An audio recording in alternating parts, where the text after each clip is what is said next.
పెద్దపల్లి జిల్లా వ్యాప్తంగా తెల్లవారుజామున ఈదురుగాలులతో కూడిన అకాల వర్షం పడింది. అకాల వర్షంతో జిల్లా వ్యాప్తంగా ఉన్న మొక్కజొన్న, మామిడి పంటలు దెబ్బతిన్నాయి. పంట చేతికొచ్చే టైంలో వర్షాలు పడటంతో తీవ్రంగా నష్టపోయామని అంటున్నారు రైతులు. ప్రభుత్వం వెంటనే స్పందించి ఆదుకోవాలని అంటున్నారు రైతులు. అలా రాత్రి వాన గాలి ద్వారంతో కొమ్మలు ఇరిగినాయి.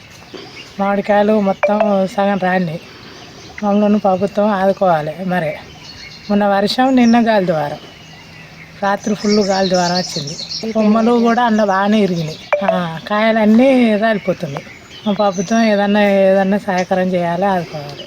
చేతికి వచ్చిన పంట మేము కుండీలు కట్టించినాం, నీళ్ళు కట్టించినాం, మందు పోపించినాం, మందు కొట్టించినాం. చేతికి వచ్చే టైంలో అది కొమ్మలు ఇరుగుడు, గాలి ద్వారంతో కాయ రాలుడు ఘోరంగా ఉంది మా పరిస్థితి.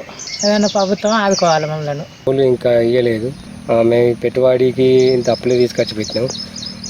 ఇప్పుడు అనుకోకుండా రాత్రి గాడుపు వానకు అంత అడ్డం పడిపోయింది. ఈ 5 ఎకరాలు మొత్తం అడ్డం పడిపోయింది. మాకు ఇప్పుడు ఈ పెట్టుబడి ఆయన కౌలు వెళ్ళలేకపోయే పరిస్థితి అయింది. ఇప్పుడు దయచేసి మాకు ఈ ప్రభుత్వం ఏమన్నా ఆదుకుంటే మేమన్నా గడ్డకెక్కగలుగుతాం. 25,000 30,000 ఎకరాలు ఇట్లా పెట్టుబడి వచ్చింది. మాకు పెట్టుబడులు ఇబ్బంది ఉన్నాయి. మంచి పాలు పోసే టైంలో అడ్డం పడిపోయింది మక్క.